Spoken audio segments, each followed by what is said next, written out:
Hello friends, this is Priyanka and this video is related to CTET and other competitive examinations. अगर आप CTET की या फिर कोई भी कॉम्पिटिटिव एग्जामिनेशंस की तैयारी कर रहे हैं तो हमारे स्टडी क्विज चैनल से आप ज़रूर जुड़िए, क्योंकि यहाँ पे मैं आपको डायरेक्ट NCERT बुक कवर करा रही हूँ जो कोई भी एग्ज़ाम के पॉइंट ऑफ व्यू से बहुत इम्पॉर्टेंट है। अगर आप इन वीडियोस के आप PDF फॉर्म चाहते हैं तो मुझे टेलीग्राम चैनल पे आप फॉलो कीजिए, स्टडी क्विज आप सर्च कीजिएगा, वहाँ पे मेरा चैनल आपको मिल जाएगा और PDF पे। तो फिलहाल अब मैं बात कर रही हूँ जो अभी आप स्क्रीन पे देख रहे हैं, ये है NCERT बुक क्लास 6 का पॉलिटी, और इससे पहले का मैं क्लास 6 का हिस्ट्री, जियोग्राफी और साइंस कंप्लीट कर चुकी हूँ। तो अगर आपने मेरा वो वीडियोस अभी तक नहीं देखा है तो प्लेलिस्ट पे जाइए, टोटल वीडियोस आपको वहाँ पे मिल जाएंगे, देख लीजिएगा। और यहाँ पे अब मैं स्टार्ट करी हूँ और ये आप देख सकते हैं लेसन 1 है और इस लेसन का नाम है विविधता एवं भेदभाव। इससे पहले का जो चैप्टर था लेसन 1, उसमें विविधता की समझ के बारे में मैंने आप लोगों को पढ़ाया था। आज विविधता एवं भेदभाव का डिफरेंस इसमें जानेंगे।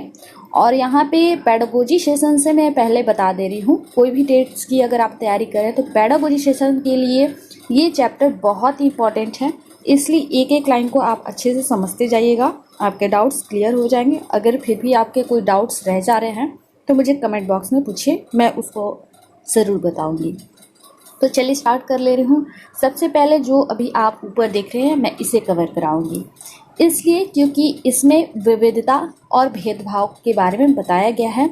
तो लेसन के स्टार्टिंग में ऐसे हर एक इस चैप्टर में पॉलिटी के जो हर एक चैप्टर हैं उसमें ये लाइनें स्टार्टिंग में ज़रूर दी रहती हैं, इससे ये क्लियर हो जाता है कि चैप्टर में आखिर हमें पढ़ना क्या है। तो चलिए स्टार्ट करते हैं। कुछ वर्क आपको भी करने पड़ेंगे, मैं टास्क आप लोगों के लिए छोड़ूंगी जो आपको खुद से करना है। आप PDF में भी कर सकते हो या फिर इसमें भी स्क्रीनशॉट लेके आप अच्छे से नोट कर लेना। पिछले अध्याय में आपने विविधता के बारे में पढ़ा। कई बार जो लोग दूसरों से अलग होते हैं उन्हें चिढ़ाया जाता है, उनका मजाक उड़ाया जाता है या फिर उन्हें कई गतिविधियों या समूहों में शामिल नहीं किया जाता। अगर हमारे दोस्त या दूसरे लोग हमारे साथ ऐसा व्यवहार करें तो हमें दुख होता है, गुस्सा आता है और हम असहाय महसूस करते हैं। क्या आपने कभी सोचा है कि ऐसा क्यों होता है? इस पाठ में हम यह जानने की कोशिश करेंगे कि ऐसे अनुभव हमारे समाज से और हमारे आसपास मौजूद असमानताओं से कैसे जुड़े हुए हैं। चलिए स्टार्ट करते हैं। यहाँ पे आप फिगर देख रहे हैं, इसमें विविधता क्या है, यानी अलग अलग प्रकार के लोग जो हैं मिलजुल के हैं, ये फिगर द्वारा समझाया गया है। अब हम लोग यहाँ से स्टार्ट कर रहे हैं।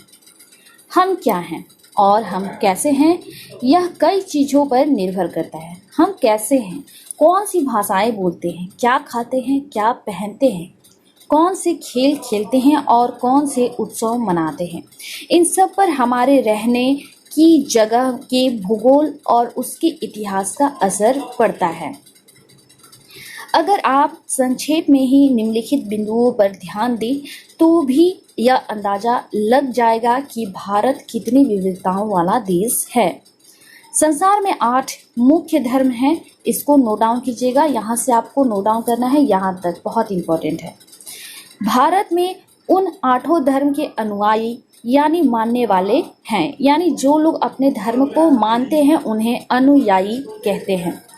यहाँ 1600 से ज़्यादा भाषाएं बोली जाती हैं जो लोगों की मातृभाषाएं हैं। यहाँ 100 से भी ज़्यादा तरह के नृत्य किए जाते हैं। तो इन सबको नोट डाउन कीजिएगा। CTET में खास तौर पे मैं बता रही हूँ, काफ़ी बार इससे क्वेश्चन रिपीट हुए हैं, आगे भी आ सकते हैं। यह विविधता हमेशा खुश होने के कारण नहीं बनती। हम उन लोगों के साथ सुरक्षित एवं आश्वस्त महसूस करते हैं जो हमारी तरह दिखते हैं, बात करते हैं, कपड़े पहनते हैं और हमारी तरह सोचते हैं। कभी कभी जब हम ऐसे लोगों से मिलते हैं जो हमसे बहुत भिन्न होते हैं तो हमें वे बहुत अजीब और अपरिचित लग सकते हैं। कई बार हम समझ ही नहीं पाते कि या जान ही नहीं पाते कि वे हमसे अलग क्यों हैं। लोग अपने से अलग दिखने वालों के बारे में एक खास तरह की राय बना लेते हैं। इनमें से कुछ कथन ग्रामीण लोगों को अज्ञानी की तरह देखते हैं, जबकि शहर में रहने वाले लोगों को आलसी एवं सिर्फ पैसों से सरोकार रखने वालों की तरह देखते हैं। जब हम किसी के बारे में पहले से कोई राय बना लेते हैं और उसे हम अपने दिमाग में बैठा लेते हैं, तो वह पूर्वाग्रह का रूप ले लेती है। ज़्यादातर यह राय नकारात्मक होती है, जैसा कि कथनों में दिया गया है। लोगों को आलसी और कंजूस मानना भी पूर्वाग्रह है। यहाँ पे पूर्वाग्रह के बारे में दिया गया है, इसको स्क्रीनशॉट लेके आप ज़रूर पढ़िएगा। चलिए आगे बढ़ती हूँ। जब हम यह सोचने लगते हैं कि किसी काम को करने का कोई एक तरीका ही सबसे अच्छा और सही है, तो हम अक्सर दूसरों की इज्जत नहीं कर पाते जो उसी काम को दूसरी तरह से करना पसंद करते हैं।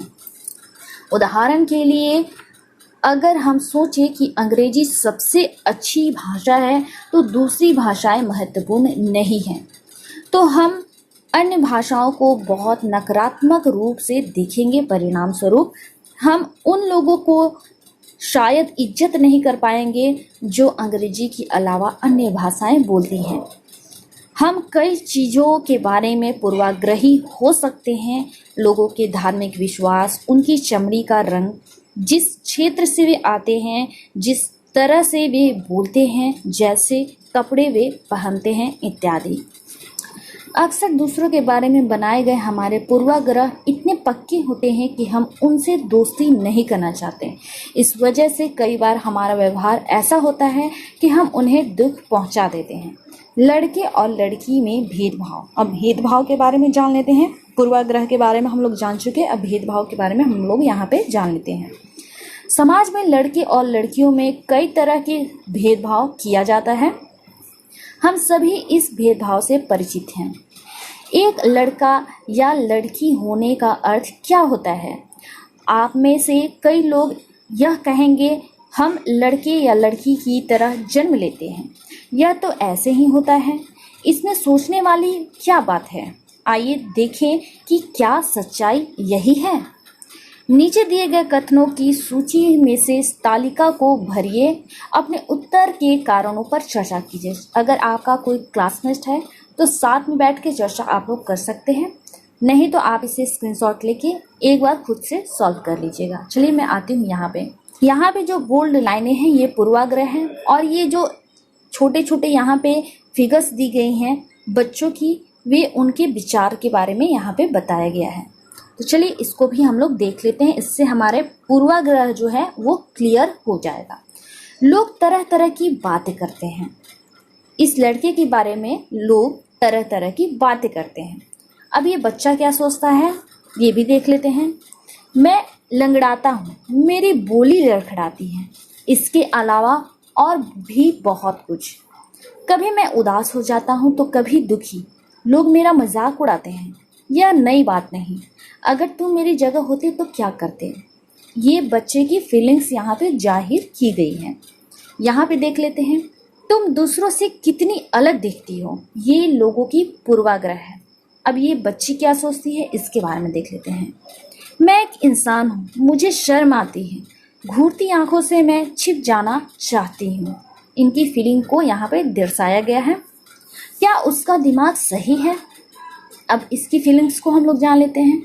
सिर्फ इसलिए कि मेरी टांगें डगमगाती हैं, लोग सोचते हैं कि मेरा दिमाग भी डगमगाता है। अब आते हैं, इसको कवर कर ले रहे हैं। ऊपर के चित्रों में जो बच्चे हैं उन्हें पहले विकलांग कहा जाता था। इस शब्द को बदलकर आज उनके लिए जो शब्द प्रयोग किए जाते हैं वे हैं खास ज़रूरतों वाले बच्चे। यानी भविष्य में अगर आप टीचर बन रहे हो तो आप इन तरह के बच्चों के लिए विकलांग शब्द का प्रयोग न करके बल्कि उन्हें खास ज़रूरतों वाले बच्चे का शब्द इस्तेमाल कीजिएगा, और इनसे क्वेश्चन सीटेट में भी आ सकते हैं। उनके बारे में लोगों के पूर्वाग्रह को यहाँ बड़े अक्षरों में दिया गया है। साथ ही उनकी अपनी भावनाएं और विचार भी दिए गए हैं। ये बच्चे अपने से जुड़ी रूढ़िबद्ध धारणाओं के बारे में क्या कह रहे हैं और क्यों, इस पर चर्चा कीजिए। आपकी राय में क्या खास ज़रूरत वाले बच्चों को समान स्कूल में पढ़ाना चाहिए? उनके लिए अलग स्कूल होने चाहिए? अपने जवाब पक्ष में तर्क दीजिए। चलिए मैं अब आगे बढ़ लेती हूँ। अगर हम इस कथन को ले कि वे रोते नहीं, तो आप देखोगे कि यह गुण आमतौर पर लड़कों या पुरुषों के साथ जोड़ा जाता है। बचपन में जब लड़कों को गिर जाने पर चोट लग जाती है तो माता पिता एवं परिवार के अन्य सदस्य अक्सर यह कहकर चुप कराते हैं कि रो मत, तुम लड़के हो, लड़के बहादुर होते हैं, रोते नहीं। जैसे जैसे बच्चे बड़े होते जाते हैं ये विश्वास करने लगते हैं कि लड़के रोते नहीं हैं। यहाँ तक कि अगर किसी लड़के को रोना आ भी जाए तो वह अपने आप को रोक लेता है। लड़का यह मानता है कि रोना कमजोरी की निशानी है। हालांकि लड़कों और लड़कियों दोनों का कभी कभी रोने का मन करता है, खासकर जब उन्हें गुस्सा आए या दर्द हो। लेकिन बड़े होने तक लड़के सीख जाते हैं या अपने को सिखा लेते हैं कि रोना नहीं है। अगर एक बड़ा लड़का रोए तो उसे लगता है कि दूसरे उसे चिढ़ाएंगे या उनका मजाक बनाएंगे। यहाँ पे कुछ लाइनें दी गई हैं, हालांकि ये इम्पोर्टेंट है नहीं, आप पढ़ना चाहो तो पढ़ सकते हो, स्क्रीनशॉट ले लो। चलिए आती हूँ यहाँ पे। इसलिए वह दूसरों के सामने रोने से अपने आप को रोक लेता है। हम लगातार यह सुनते रहते हैं कि लड़के ऐसे होते हैं और लड़कियां ऐसी होती हैं। समाज की इन मान्यताओं को हम बिना सोचे समझे मान लेते हैं। हम विश्वास कर लेते हैं कि हमारा व्यवहार इनके अनुसार ही होना चाहिए। हम सभी लड़कों और लड़कियों को उनकी छवि के अनुरूप देखना चाहते हैं। अब आगे बढ़ती हूँ मैं। रूढ़िवाद धारणाएं क्या होती हैं, अब इनके बारे में जान लेती हूँ।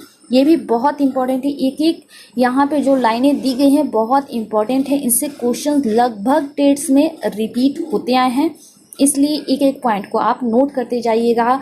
रूढ़िवाद धारणा क्या होती है, पूर्वाग्रह क्या होती है और भेदभाव क्या होती है। तो चलिए, रूढ़िवाद धारणाएं बनाना। जब हम सभी लोगों को एक ही छवि में बांध देते हैं या उनके बारे में पक्की धारणा बना लेते हैं तो उसे रूढ़िवाद धारणा कहते हैं। कई बार हम किसी खास देश, धर्म, लिंग के होने के कारण किसी को कंजूस, अपराधी या बेवकूफ़ ठहराते हैं। ऐसा दरअसल उनके बारे में मन में एक पक्की धारणा बना लेने के कारण होता है। हर देश, धर्म आदि में हमें कंजूस, अपराधी, बेवकूफ़ लोग मिल ही जाते हैं, सिर्फ इसलिए कि कुछ लोग उस समूह में वैसे हैं। पूरे समूह के बारे में ऐसी राय बनाना वाजिब नहीं है। इस प्रकार की धारणाएं हमें प्रत्येक इंसान को एक अनोखे और अलग व्यक्ति की तरह देखने से रोक देती हैं। हम नहीं देख पाते कि उस व्यक्ति के अपने कुछ खास गुण और क्षमताएं हैं जो दूसरे से अलग हैं। रूढ़िवाद धारणाएं बड़ी संख्या में लोगों को एक ही प्रकार के खांचे में जड़ देती हैं। जैसे माना जाता है कि हवाई जहाज उड़ाने का काम लड़कियां नहीं कर सकती। इन धारणाओं का असर हम सब पर पड़ता है। कई बार ये धारणाएं हमें ऐसे काम करने से रोक देती है जिनको करने की काबिलियत शायद हम में हो। असमानता एवं भेदभाव। रूढ़िवाद धारणा भी हमारा कंप्लीट हो गया। अब असमानता और भेदभाव के बारे में जान लेते हैं। भेदभाव तब होता है जब लोग पूर्वाग्रह या रूढ़िवाद धारणाओं के आधार पर व्यवहार करते हैं। अगर आप लोगों को नीचा दिखाने के लिए कुछ करते हैं, अगर आप उन्हें कुछ गतिविधियां में भाग लेने से रोकते हैं, किसी खास नौकरी को करने से रोकते हैं या किसी मोहल्ले में रहने नहीं देते, एक ही कुएं या हैंडपंप से पानी नहीं लेने देते और दूसरों द्वारा इस्तेमाल किए जा रहे कप या ग्लास में चाय नहीं पीने देते, तो इसका मतलब है कि आप उनके साथ भेदभाव कर रहे हैं। भेदभाव कई कारणों से हो सकता है। आप याद करें कि पिछले पाठ में समीर 1 और समीर 2 एक दूसरे से बहुत भिन्न थे। उदाहरण के लिए उनका धर्म अलग था। यह विविधता का एक पहलू है, पर यह भेदभाव का कारण भी बन सकता है। ऐसा तब होता है जब लोग अपने से भिन्न प्रथाओं और रिवाजों को निम्न कोटि का मानते हैं। दोनों समीरों में एक और अंतर उनकी आर्थिक पृष्ठभूमि का था। समीर दो गरीब विविधता की पहलू नहीं है, यह तो असमानता है। बहुत लोगों के पास अपने खाने, कपड़े और घर की मूल जरूरतों को पूरा करने के लिए साधन और पैसे नहीं होते। इस कारण दफ्तरों, अस्पतालों, स्कूलों आदि में उनके साथ भेदभाव किया जाता है। कुछ लोगों को विविधता और असमानता पर आधारित दोनों ही तरह के भेदभाव का सामना करना पड़ता है।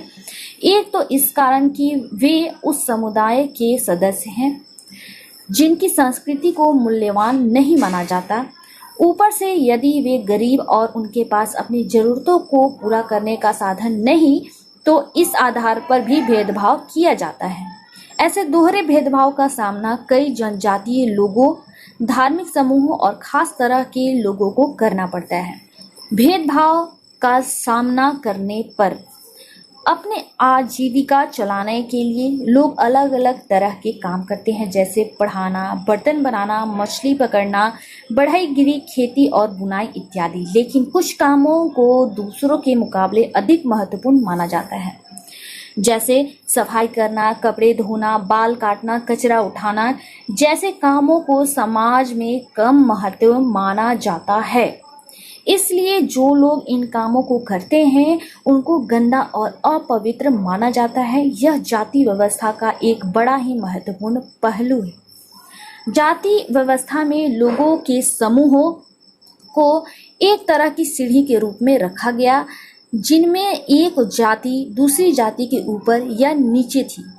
जिन्होंने अपने आप को इस सीढ़ी में सबसे ऊपर रखा, उन्होंने अपने को ऊंची जाति का और उत्कृष्ट कहा।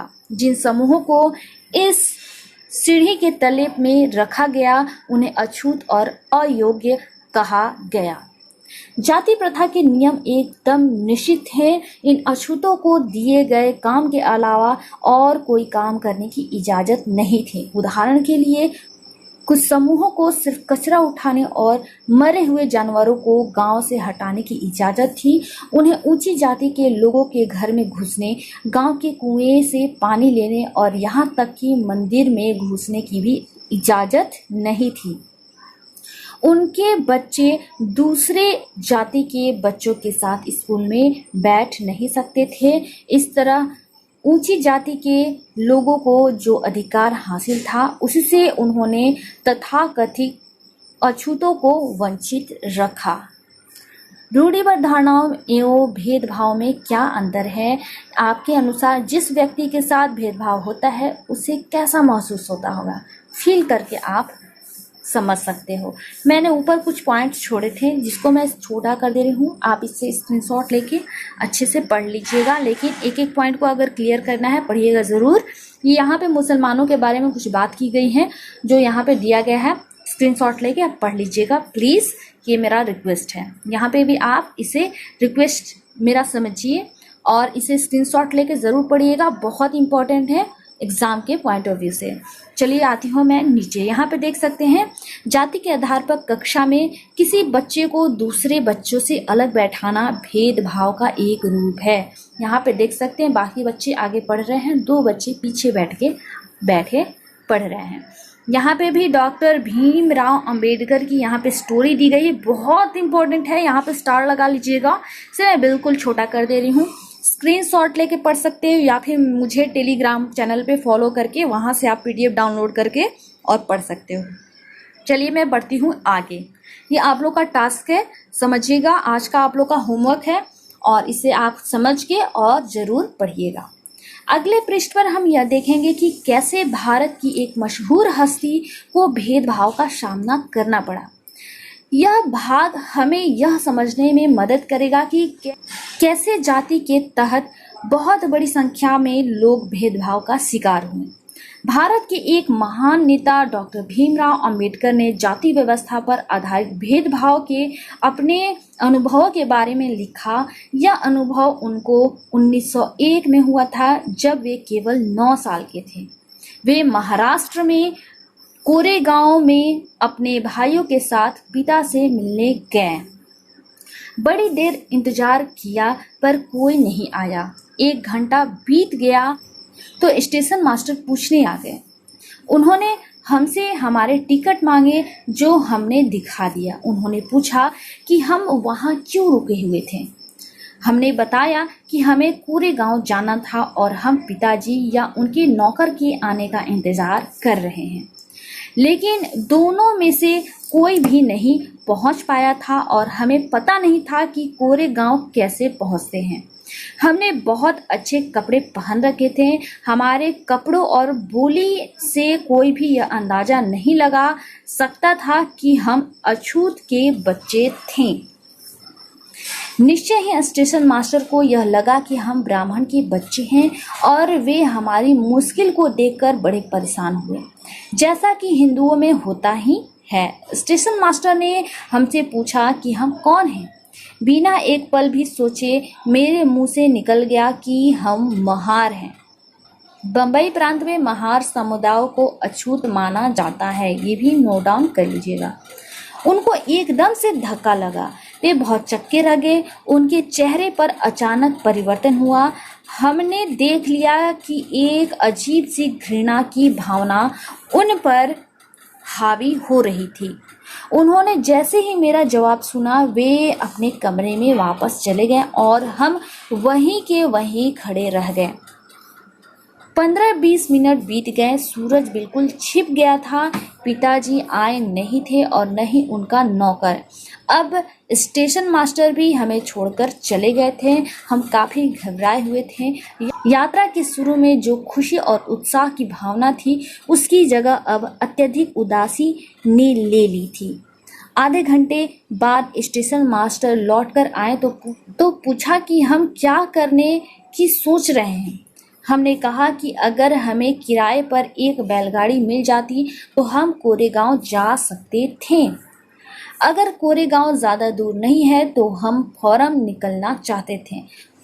वहाँ किराए पर कई बैलगाड़ियाँ चल रही थी, लेकिन मैंने स्टेशन मास्टर को जो जवाब दिया था कि हम महार हैं, उसका पता सबको चल गया था। कोई भी गाड़ीवान अछूत वर्ग सवारी को ले जाकर अपने आप को गंदा और नीचा नहीं बनाना चाहता था। हम दुगना किराया देने को तैयार थे, पर हमें एहसास हुआ कि बात पैसे से नहीं बन सकती। स्टेशन मास्टर जो हमारे लिए गाड़ी वाहनों से मोल तोल कर रहे थे, चुपचाप खड़े हो गए। समझ में नहीं आ रहा था कि क्या करें। कल्पना करके देखिए कि यह कितना मुश्किल होगा अगर लोगों को एक जगह से दूसरी जगह जाने न दिया जाए। यह कितना अपमानजनक और दुखदाई होगा अगर लोग आपसे दूर दूर रहें, आपको छूने से मना करें और आपको पानी न पीने दें।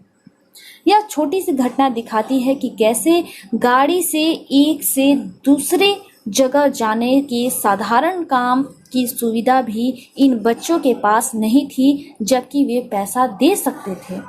स्टेशन के सभी गाड़ी वालों ने बच्चों को ले जाने से मना कर दिया। उन्होंने बच्चों के साथ भेदभाव भरा व्यवहार किया।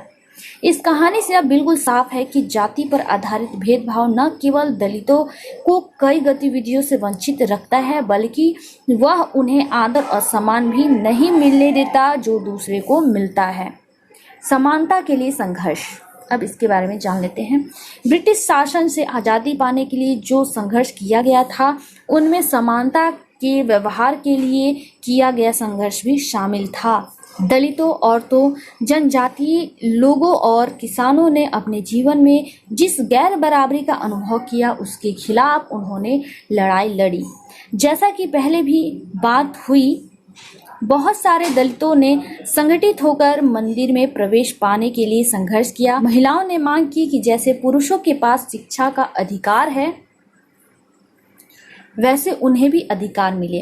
किसानों और दलितों ने अपने आप को जमींदारों और उनकी ऊंची ब्याज की दर से छुटकारा दिलाने के लिए संघर्ष किया। 1947 में भारत जब आज़ाद हुआ और एक राष्ट्र बना, तो हमारे नेताओं ने समाज में व्याप्त कई तरह की असमानताओं पर विचार किया। संविधान को लिखने वाले लोग भी इस बात से अवगत थे कि हमारे समाज में कैसे भेदभाव किया जाता है और लोगों ने उसके खिलाफ किस तरह संघर्ष किया है। कई नेता इन लड़ाइयों के हिस्सा थे, जैसे भीमराव अंबेडकर। इसलिए नेताओं ने संविधान में ऐसी दृष्टि और लक्ष्य रखा जिससे भारत में सभी लोगों को बराबर माना जाए। समानता को एक अहम मूल्य की तरह माना गया, जो हम सभी को एक भारतीय के रूप में जोड़ती है। प्रत्येक व्यक्ति को समान अधिकार और समान अवसर प्राप्त है। अस्पृश्यता यानी छुआछूत को अपराध की तरह देखा जाता है और इसे कानून के रूप में खत्म कर दिया गया है। लोग अपनी पसंद के काम चुनने के लिए बिल्कुल आज़ाद है। नौकरियां सभी लोगों के लिए खुली हुई हैं। इन सब के अलावा संविधान ने सरकार पर यह विशेष जिम्मेवारी डाली थी कि वह गरीबों और मुख्य धारा से अलग थलग पड़ गए समुदायों को इन समानता के अधिकार के फायदे दिलवाने के लिए विशेष कदम उठाए। यहाँ पे भी कुछ लाइन दी गई है, इसको स्क्रीनशॉट लेकर पढ़िएगा ज़रूर, इम्पोर्टेंट है। आगे आती हूँ। संविधान के लेखकों ने यह भी कहा कि विविधता की इज्जत करना, उसे मूल्यवान मानना समानता सुनिश्चित करने में बहुत ही महत्वपूर्ण कारक है। उन्होंने यह महसूस किया कि लोगों को अपने धर्म का पालन करने, अपनी भाषा बोलने, अपने त्यौहार मनाने और अपने आप को खुले रूप से अभिव्यक्त करने की आज़ादी होनी चाहिए। उन्होंने कहा कि कोई एक भाषा, धर्म, त्यौहार सबके लिए अनिवार्य नहीं बनना चाहिए। उन्होंने जोर दिया कि सरकार सभी धर्मों को बराबर मानेगी, इसलिए भारत एक धर्मनिरपेक्ष देश है। इसको भी नोट डाउन कीजिएगा, बहुत इंपॉर्टेंट है। जहां लोग बिना भेदभाव के अपने धर्म का पालन करते हैं, इसे हमारी एकता के महत्वपूर्ण कारक के रूप में देखा जाता है कि हम इकट्ठे रहते हैं और एक दूसरे की इज्जत करते हैं। संविधान का पहला पृष्ठ, जिसमें यह स्पष्ट किया गया है कि सभी भारतीयों को समान प्रतिष्ठा और समान अवसर प्राप्त है, जिसे हम उद्देशिका कहते हैं। चलिए आगे बढ़ लेती हूँ। यहाँ पे अब आ गए अभ्यास। इसको आपको डिटो करना है क्योंकि बहुत इंपॉर्टेंट है। इसलिए क्योंकि जब आप चैप्टर पढ़ने के दौरान जो चीज़ भूल गया या फिर आपको वो चीज़ पे ध्यान नहीं किया, इस एक्सरसाइज करने के बाद आपको ये चीज़ आपको करने पड़ते हैं। इसलिए प्लीज़ इसे स्क्रीनशॉट लेते जाइएगा और इसे सिर्फ देख के मन में आप लोग इसका आंसर दे सकते हैं। ये ज़रूरी है कि पेन और कॉपी उठाना हर एक चीज़ के लिए ज़रूरत है। तो ये था आज का लेसन, जो हो गया है यहीं पे समाप्त। मैं वीडियो में ये कोशिश करती हूँ कि हर एक चीज़ आप लोग का क्लियर करते जाऊँ।